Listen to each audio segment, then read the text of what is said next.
Hey, Martin. Hi, Deirdre. Nice to see you again and welcome everyone. Yes, welcome. Welcome to the DM show. Martin, I think we're on episode number 5, if Yep. I'm not mistaken. I know time goes by even when you're doing one a month. That is So so true. I'm very excited about today's show and our guest, Brian Honigman, who is also a LinkedIn learning instructor. So we'll bring Brian on in a second. But today we're going to be talking all about skills and really the skills digital marketers, communicators need to have. And it seems like that skill set keeps expanding. And that's something we'll be talking a lot about with Brian. It's true. It's never ending, and we have to be on our toes and embrace so many new ways of operating. So different than years past. It's really exciting, though. There's a big opportunity here. Yeah, I say to students all the time, there was a time where I thought I knew how to do my job, not anymore, constantly learning how to do it. And in fact, this is a skills month for LinkedIn Learning. And That's there are a right. number of skills-based courses, including one of yours and one of mine that are opened up for learners. So I'd encourage you to take advantage of that. Yes, absolutely. So, Martin, which is your course that's open? It's social media marketing strategy and optimization. And how about yours, Deirdre? Mine is the go-to-market plan. Okay. So, yes, hope everybody takes advantage of that free course until March 15th. All right. And let's just tease for our next episode of the DM show. I think we have a date set, Martin. Yes, we do. It is March 16th. Or Yes, that's yeah. it.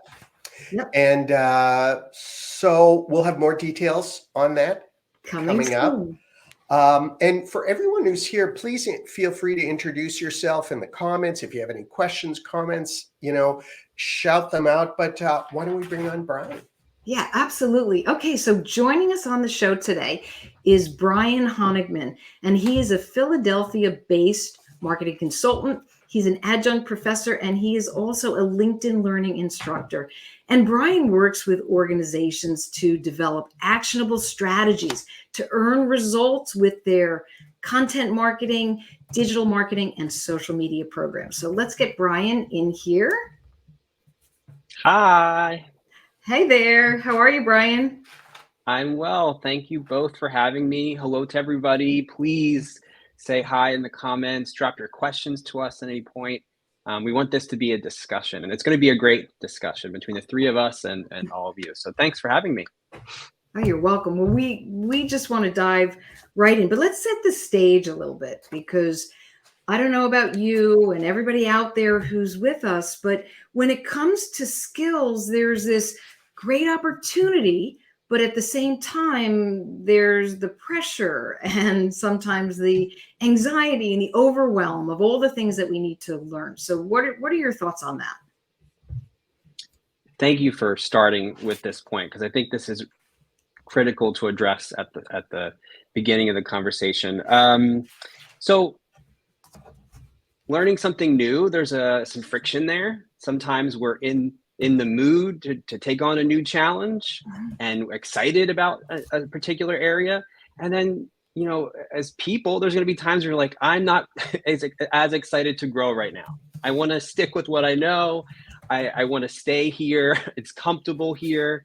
And I think that's reasonable across all careers, like never before. Because of digital transformation, we have to continue to improve ourselves, take on new skills, especially with marketing. Marketing, it's a privilege and a requirement to stay up to date with all the latest, different channels and opportunities and ways customers are evolving.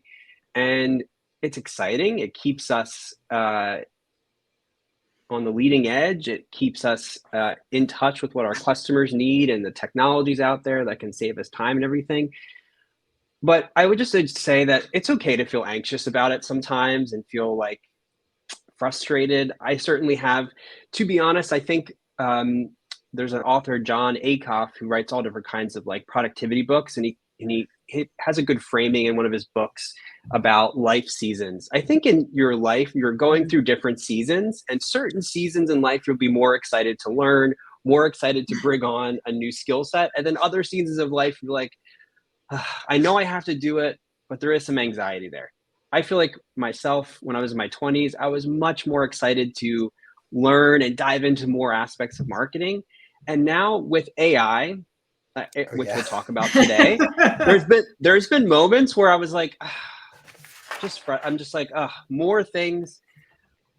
Not all of it comes easy, and that's learning. You know, there's some things or concepts are going to stick with you right away, and other ones are going to take more effort. So my main thing there is recognize we're all in different seasons of life, and give yourself some. Be patient with yourself if it doesn't come across. As always, it's not always going to be exciting. It's not always going to be easy to take on these new skill sets. So be gentle with yourself at times. That's what I would say, and be mindful of where you're at. I like that. Martin, how about you? Really Because good. you work with students as well. So you're teaching. Yeah. It's interesting. And actually, speaking of which, I mean, just looking at all the people who are here from all over, from Philadelphia, Ethiopia, Tony D'Angelo, welcome, Tony. Some past students of mine are here. Just a recent student, Aditya, is here. So nice to see all of you.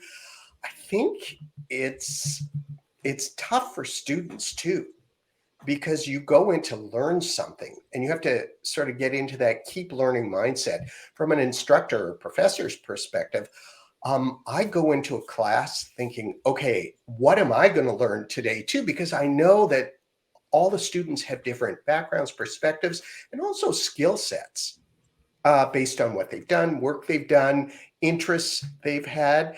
And so if everyone can share what they know, everyone can learn and grow. And I think for all of us as LinkedIn learning instructors or professors, adjunct professors, it's a great mindset to get into, that you don't know everything. And in fact, there's always a lot more to know. And the hive mentality or the hive intelligence really helps with that.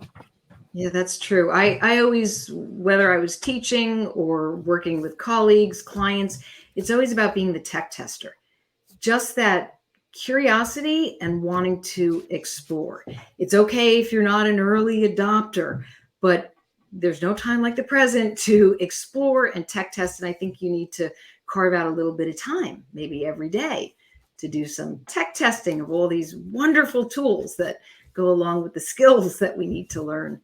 So, all right. Well, we have one question from one of our viewers. So why don't we start with that? That's great. And it's from Melly Tusman, who says digital marketing has taken over all of marketing. Is that true, Brian? Would you say like all of marketing is now digital?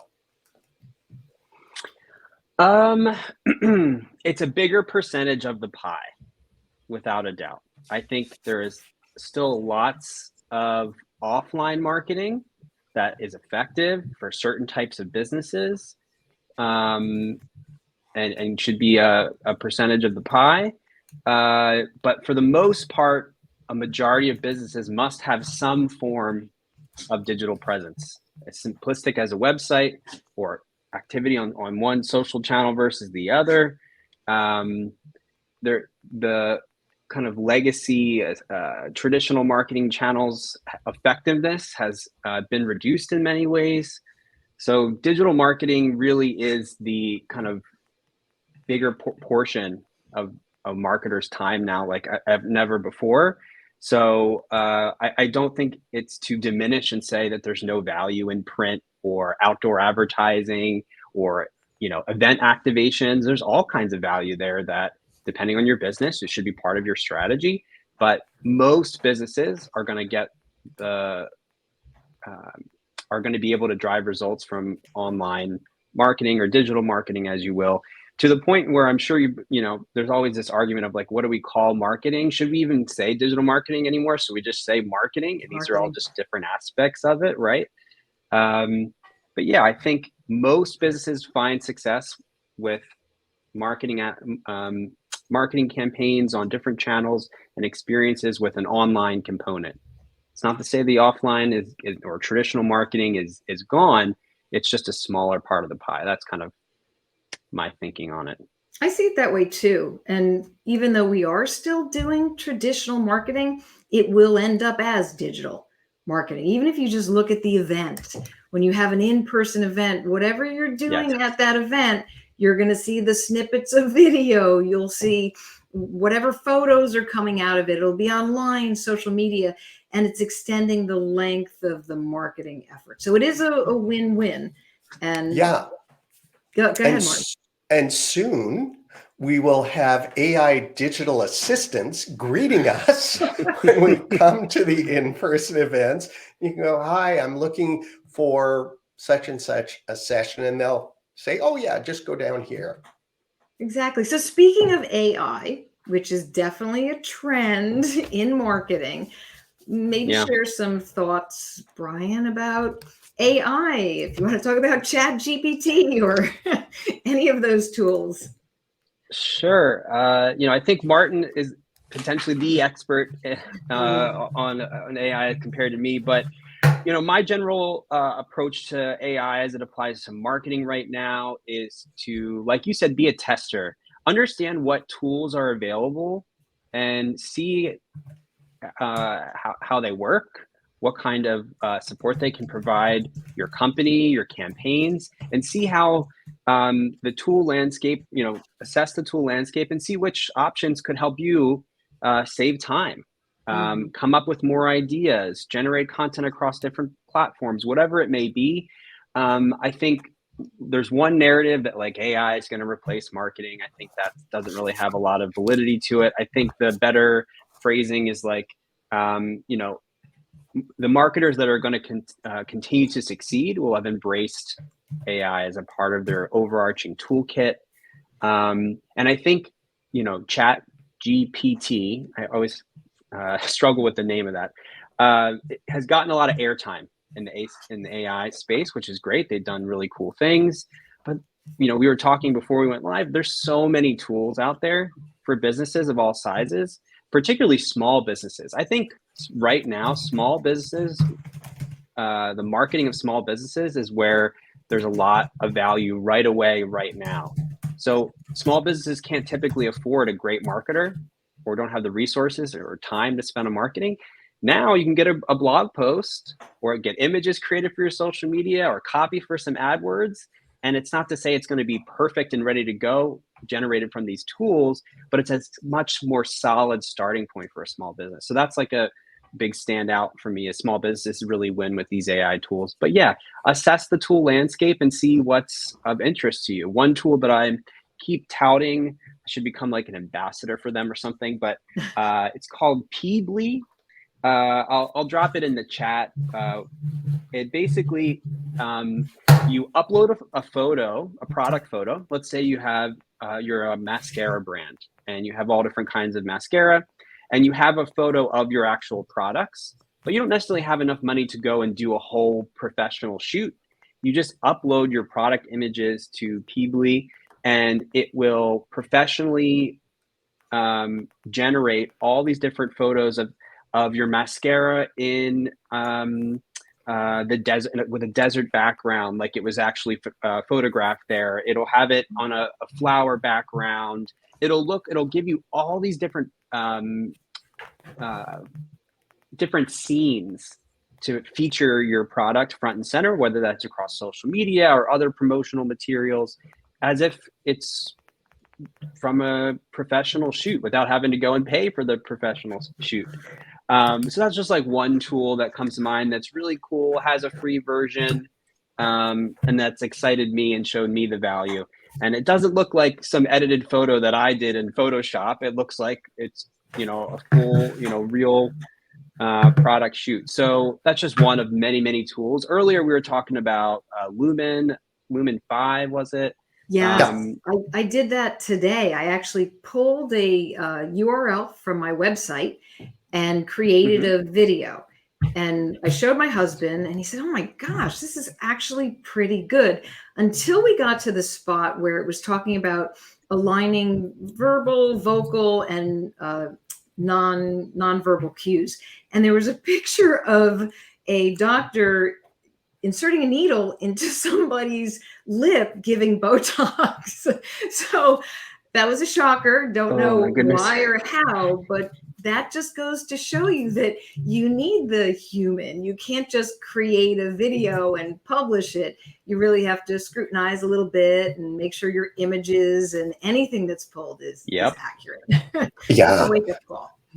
No, I'd agree. And I think that's really the way we need to approach AI, as if it's an assistant that we have to manage at every single step of the way. Because if we don't, then things can really go off the rails fast. And anyone who read the recent interchange that, New York Times reporter had with ChatGPT, where ChatGPT, after a 2-hour long conversation, maybe that's too long for an AI, told him, Kevin Roose, to leave his wife because the AI loved him. Now, imagine if you were a customer service chatbot for consumer product company, and here I am. I go in, I say, I just want some information, and all of a sudden, the chatbot starts saying to me, okay, you got to leave your wife or your spouse, you're going to spend all your time with me. That company would have a crisis on its hands. Absolutely. So, I think all of us marketers, communicators, we need to really rein in how we use the AI, establish really narrow parameters and use cases. And have that go across the organization, right? If you're allowing AI to be used, how will it be used? What are the guidelines, the parameters, so that you maintain your ethics and you can keep that reliability that your customers, they come to know and want from you. Yeah. It's really like a starting point for future action. So for a small business, you might be a starting point for creating some content for your campaign, and then it requires a few more edits and then you're good to go. But maybe for a larger brand, it's helping you brainstorm different versions of your ads, but then there's many steps you'll take after that, and you won't actually end up using what the AI tool, whatever tool generated, but it's a nice brainstorming point to begin with. So different kinds of businesses will have different levels of engagement with them based off their own needs. But like you said, an assistant, not the end solution. It's not just you push publish and all your marketing is figured out like magic. Yeah, and a couple of recent comments, one from Madison, one from Sharon, underscore the importance of fact checking. Yes. Because the one drawback to all of the generative AI tools is they make stuff up. I mean, that's why they can create things. They're making stuff from nothing, but they're also designed to sound really good and really authoritative. Mm-hmm. And if we don't fact check again, and then triple fact check, we could be letting out something that isn't necessarily true. Yeah, and I know fact checking gets difficult when you're up against deadlines and pressures and the demands of being in a marketing department, but that's where you really need to take a pause. And Martin, we always talk about that, take a pause, because that's the difference between going down some kind of dark rabbit hole and getting in trouble, or fact checking to make sure that something doesn't go out that's not supposed to, that isn't accurate. So AI aside, Brian, because we could talk about AI. Yeah, true. For the rest of this show and sort of like long into the future, what are some other tools or skills, that you think marketers should have? Sure. So, one way that's helped me and other students and clients I've worked with deal with the overwhelm of taking on new skills and staying up to date as marketers is kind of categorizing the skills you need to learn as a marketer into two groups. We've heard of soft skills and hard skills before. Soft skills are those like personality qualities and traits that impact how you work. And the hard skills are those, job specific competencies that help you complete the work, especially when, in this case, for marketing. So in the soft skills category, no matter the innovation of the moment, or AI, or the latest thing on social media, or whatever, the big skills marketers need to focus on is analytical skills. So understanding kind of what the goal is of the marketing they're working on, measuring their progress, making important milestones throughout the marketing journey at your organization. Your collaborative skills is another soft skill that's really important. How are you working with your team members? How are you making sure there's visibility around what you're doing as a marketing marketer, as a marketing team, so other people at your company understand? How are you collaborating with outside partners, whether that's another business or a creator? There's implementation skills. So how are you executing on your marketing and experimenting and moving quickly, but also taking that pause, like you just mentioned, you both mentioned, and saying, we want to move quickly and be in constant conversation with our customers in a quality manner in line with our brand, but not at the sake of quality. We still want to make sure that we're, hitting all the right touch points for our brand and, the ethical considerations. And then creative thinking is a huge skill set in the soft skill category of how are you coming up with new ideas to keep your business top of mind, to engage customers? What's a new campaign concept? Those are really important skills that you should be working on throughout your career as a marketer. And that whole category, and there's more than what I've just mentioned. I just tried to simplify it, but into a couple touch points. But those aren't really going to change. Those are always going to be useful traits to focus on. That helps me deal with the overwhelm because there's not a lot of fluctuation in that category. The other category, and then I'll stop, is hard skills, which is, do I need to have copywriting skills? Do I need to know AI? What about this latest feature on TikTok? While reports from LinkedIn, list, these are the in-demand skills that you need now as a marketer. So in my opinion, it's easy to get caught up in having that important list for this year and making sure you're modern. I think what really matters in terms of skill sets is that in marketing, from the hard skills, competency standpoint, that you have experience and expertise in 2 or 3 categories of marketing that complement one another. So not everyone needs to be an expert at copywriting or an expert at AI, but get deep expertise in 2 to 3 areas. Maybe that's SEO and PPC.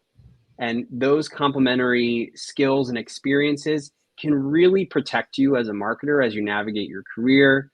It's not to say you can't get some secondary skills in other areas, but you don't need to be the expert in everything in marketing. It's not possible. Martin, as you said, you feel like you're learning something new constantly. It's like, I don't know if I'm doing my job right sometimes. But by having deep expertise in like 2 to 3 areas that complement one another, I think that's the better focus of not getting too stressed out about the skill of the year, but focusing in on those core areas, having some secondaries too, but you don't need to be the expert in everything. Just know how they impact your kind of core focus. So that's what I try to stress with clients and students is like from a marketing standpoint, a marketing career, what are some areas you can go in and get some deep expertise so that, you're protecting yourself in many ways. That is great advice because really, if you can specialize in 2 or 3 areas, but stay open to other areas, and then you just need to, know who to call, like know who the other experts on the team are, because marketing is like a puzzle. And so you need the right team members so that the organization can put all those pieces together in a creative way, in a strategic way, in a way that helps achieve a company's objectives. But yeah, for any of us, and going back to that first point about stress, if you think I've got to know this and I've got to know that and I've got to know copywriting, I've got to know how to place ads and I have to know how to do programmatic and I have, and I have to know all the tools available, all of the 10,000 plus tools. You go, I can't Yeah. do it. Well, no, nobody No. can. But if you specialize, it really helps. I think it also speaks to finding clarity of who you are and what you want to do so that you can do it well. And you're prioritizing. So Brian, when you said specializing 2 areas, you are prioritizing what you're putting first, which I guess begs another question. How do you prioritize? How do you find the time? Where can you go to learn? Yeah. Great point you just brought up, Deirdre, is that you should kind of focus on what you're good at and discover it over time. And most of all, the intersection of what you're good at and what you enjoy. You may be good at some aspect of marketing, but you may not like it. That's not good. You want to you want to focus in. My focus is content marketing and social media is like the big kind of core focus areas. Deirdre, you correct me if I'm wrong, but I see yours from an outside looking in, like marketing strategy, PR, maybe communications. I know there's a lot of overlap, but I assume, and you correct me if I'm wrong, we were like drawn to those different areas and have focused in on finding that clarity over time. I didn't just start my career and say social media and content marketing are going to be the focus. Those were the ones that I found to be the most creative for me and where my skills were. So it's a journey for sure. And your question, sorry, I just wanted to build on what you No, said. that was really good. It's how do you prioritize, find the time for the focus, Yeah. and then maybe where do you go to learn? So again, it's having patience with yourself. For me, I just try to get some incremental learning here and there when I can. So what I try to do, and I don't always succeed, I watch LinkedIn Learning courses from different folks during my lunch. I'll either watch, fun YouTube videos that have nothing to do with learning and they're just pure entertainment. And then other times I'll be like, all right, I'm going to watch 2 or 3 videos from this course just to slowly intake something new and eventually, finish out most of the courses on LinkedIn Learning are like an hour. That's really great passive learning for me. And I try not to beat myself up if that 1-hour course takes me all week to complete, or maybe it'll take 2 weeks because I have a busy time frame.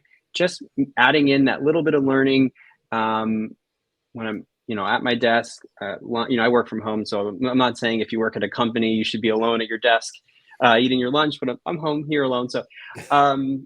So trying to not feel bad about, I need to listen to this whole podcast or do this big thing. It's just small moments at work for me, and really trying to find the time for yourself that in ways that align with your preferences. So maybe sitting in front of your computer watching LinkedIn Learning courses isn't of interest. Maybe it's listening to a podcast as you go on a walk, reading a book, a university class. I have a course on LinkedIn Learning called The Habits of Successful Marketers. And one of the lessons I dive into, like, what are different ways we can all learn? There's kind of passive learning and active learning. Passive learning is where you're just taking the information in from a source, like a LinkedIn Learning course, but there isn't really an opportunity to engage per se. It's really kind of one way, like a podcast or a course, an online self-paced course. And then there's active learning, which we've touched on already, is where there's a kind of 2-way interaction from the learning experience. So you mentioned that you're a big tester of tools. We're talking about trying all these different AI tools, taking the time to just tinker around in the tools, see how it works, apply a new tactic to a campaign you're working on.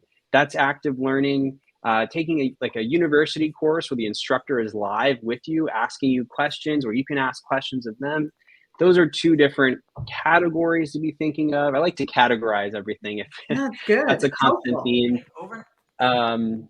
Yeah, so just being patient with yourself and recognizing that your learning style isn't going to be the same as mine or Martin's or whoever's, but finding different passive and active opportunities that fit into your day.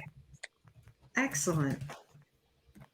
It's great. And we're coming very close to the end of time. I really liked that idea. And I'm just about to share your course, Brian. Getting back to one of the comments, Julie, it is Lumen5, LUMEN 5.com for video creation. And Brian, I will share your course. It looks like the comments are a bit slow to appear because a couple of the things I posted haven't. But Brian, any final words of advice for us? Because this has gone by way too quickly. We need a part two.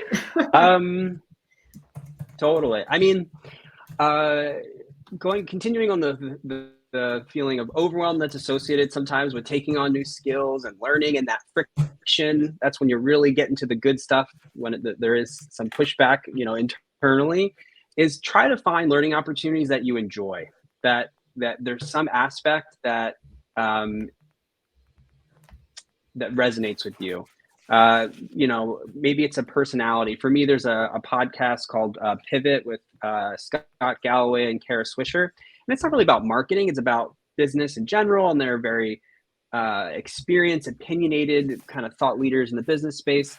And I learned a lot about framing of different business concepts from them because I like the podcast format in that scenario. It's entertaining. I like their personalities. So in a sense, I'm learning from them, but also it's enjoyable. It's fun. So like trying out a lot of different sources and seeing what kind of learning opportunities like are interesting to you that connect with your style, because they're like never before, which is a great thing. There's so many different platforms and resources and tools out there, paid and unpaid, paid and free, that we can all use. So try to find stuff that you enjoyed doing throughout the learning process. That's how you find that clarity, and you can bring on skills on an ongoing basis without as much friction.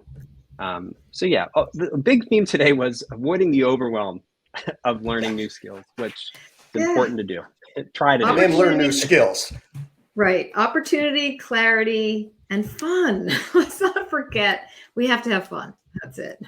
Yes. All right. And I had fun today, and that really brings us to the end of our show. Brian, thank you so much. For everyone who was watching, thank you. And thank you for all the comments. I'm sorry we couldn't get to all of them. They just kept coming through. And we'll be back next month with another guest. Brian, we'll have to have you back again to continue I'd love to come back. Absolutely. Thank you for having me. Well, that's a wrap. Thank you, Brian. Thank you, Martin. And thanks, everybody, for joining us. Take care. Bye. Bye.